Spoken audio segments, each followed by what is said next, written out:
नमस्कार, स्वागत है आपका हमारे इस YouTube चैनल पर। मैं मुनमुन श्रीवास्तव आपका हार्दिक अभिनंदन करता हूं। हमारे साथ हैं दिल्ली यूनिवर्सिटी प्रिंसिपल एसोसिएशन के प्रेसिडेंट और एसडीटीबी खालसा कॉलेज के प्रिंसिपल प्रोफेसर जसविंदर सिंह जी। स्वागत है जसविंदर सिंह जी हमारे चैनल पर। Thank you ji Munmun ji, thank you very much. Sir, जो DU के 6 सेमेस्टर के जो परीक्षार्थी हैं, चाहे वो रेगुलर हों चाहे SOL के हों, अपने रिजल्ट को लेके बहुत परेशान हैं। ये आप बिल्कुल सही कह रहे हो कि बच्चे जो हैं, क्योंकि 6 सेमेस्टर के बच्चों ने आगे एडमिशन लेना होता है ग्रेजुएशन कंप्लीट करने के बाद, और अगर उनका रिज़ल्ट डिले हो जाता है तो बहुत सारी यूनिवर्सिटीज़ की जो डेडलाइन है, जो लास्ट उनका डे होता है एडमिशन अप्लाई करने का, वो निकल जाता है अगर उनको सर्टिफिकेट्स नहीं मिलते हैं। और ये और भी ज़्यादा सीवियर प्रॉब्लम फॉरेन यूनिवर्सिटीज़ में आती हैं, जो कि बिल्कुल इनफ्लेक्सिबल उनकी डेडलाइंस होती हैं। और इवन सितंबर के एडमिशन के लिए तो फॉरेन यूनिवर्सिटीज़ में दाखिले कंप्लीट हो चुके हैं। अब जो सर्दियों का जो उनका सेशन होता है, जिसको हम विंटर सेशन कहते हैं, उसमें दाखिला लेने के लिए भी आजकल बच्चों को इन दिनों में अगर उनके पास मार्कशीट्स नहीं है तो बहुत मुश्किल होता है। तो ये उनकी एक किस्म से बिल्कुल जेन्युइन डिफ़िकल्टी है। और बहुत सारे बच्चों ने ग्रेजुएशन कंप्लीट करने के बाद उनको डिग्री रिक्वायरमेंट्स अपनी जॉब प्रोफाइल को बढ़ाने के लिए, और जिन कंपनियों में या जिन विभाग में वो ज्वाइन करते हैं, चाहे गवर्नमेंट हो या प्राइवेट सेक्टर हो या कोई कॉर्पोरेट सेक्टर में इस तरीके से प्लेसमेंट होती हैं, तो वो उनके डिग्री का प्रूफ भी मांगते हैं। तो दिल्ली यूनिवर्सिटी ने इन सभी चीज़ों को देखते हुए काफ़ी सारे प्रावधान कर रखे हैं, और मुझे लगता है कि अगर बच्चे उन प्रावधानों का फ़ायदा उठाएं तो वो ज़रूर उनकी ये कुछ हद तक प्रॉब्लम सॉल्व हो सकती है। तो कौन से ऐसे प्रावधान हैं सर जिससे कि बच्चों को राहत मिल सकती है? देखिए, जो हमारे डीन एग्जामिनेशन हैं प्रोफेसर DS रावत, वो खुद काफ़ी प्रोएक्टिव हैं इस मामले में।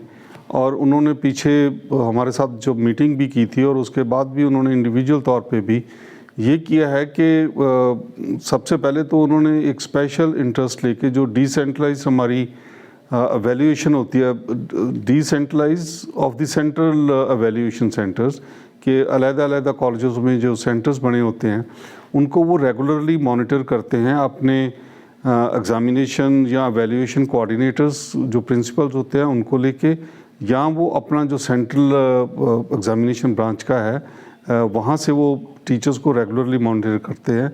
और अगर किसी टीचर के पास कोई एवेल्यूएशन की पेंडिंग है तो उनको रेगुलर रिमाइंडर जाते हैं एवेल्यूएशन सेंटर्स की तरफ से भी और एग्जामिनेशन ब्रांच की तरफ से भी। और बाई एंड लार्ज मुझे लगता है कि हमारी एवेल्यूएशन की प्रोसेस कंप्लीट हो चुकी है। और दूसरा जो उन्होंने प्रावधान किया है वो ये कि बच्चे एक बहुत ही नॉमिनल सी फ़ीस जमा करवा के दिल्ली यूनिवर्सिटी की वेबसाइट के ऊपर वो अपना रिक्वेस्ट जो है वो अपने कॉन्फिडेंशियल रिज़ल्ट के लिए डाल सकते हैं।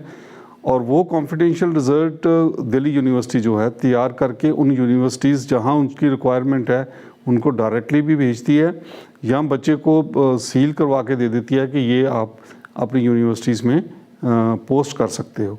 तो इसके अलावा जो कॉलेजेस हैं उनको भी एक किस्म से एक स्टैंडिंग इंस्ट्रक्शन है, हिदायत है कि बच्चे अगर आते हैं उनको कुछ करैक्टर सर्टिफिकेट की ज़रूरत है या उनको कोई प्रोविजनल सर्टिफिकेट की ज़रूरत है जिससे कॉलेज लेवल पे काम हो जाता है, या उनके कोर्स कंटेंट्स वेरीफाई करने की बात है, तो दिल्ली यूनिवर्सिटी और कॉलेजेस दोनों इस विषय में इस इशू को लेके काफ़ी चिंतित है और काफ़ी मदद करने की कोशिश करते हैं। सर, कॉन्फिडेंशियल रिजल्ट तो अपनी जगह पे रहा। ये जो अब ये ऑफलाइन एग्ज़ाम हुए थे 6 सेमेस्टर के, तो बताया गया कि रिजल्ट अंडर प्रोसेस हैं, तो क्या पेपर चेक होने में देरी हो रही है या पेपर चेक हो चुके हैं?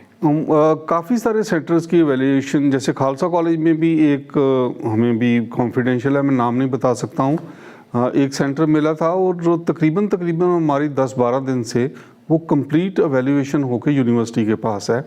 हाँ, उसके जो कॉम्प्लीमेंट्री कई बार पेपर्स होते हैं, मान लो कि उसमें किसी बच्चे ने ऑप्शन किसी और चीज़ की ली साथ में ली हुई है, उसका जो जनरिक इलेक्टिव कोर्स है वो इकोनॉमिक्स का है जो दूसरे सेंटर से आना है, या वो लेटर से संस्कृत का है, तमिल का है, तो उन सेंटर से जब तक वो सारा रिज़ल्ट आके बच्चे के डैशबोर्ड पे या एक जगह पे कंसोलिडेट नहीं होता तो उसको एक एडमिशन कंपाइल करने में दिक्कत होती है। पर ये जीन एग्ज़ामिनेशन और एग्ज़ामिनेशन ब्रांच जो है काफ़ी एक्टिवली इसको परस्यू कर रही है, और मुझे ये उम्मीद है कि आगे आने वाले 8-10 दिनों में रिजल्ट्स किसी न किसी फॉर्मेट पे आना शुरू हो जाएंगे। जी, बहुत बहुत धन्यवाद सर इस अपडेट के लिए। Thank you ji.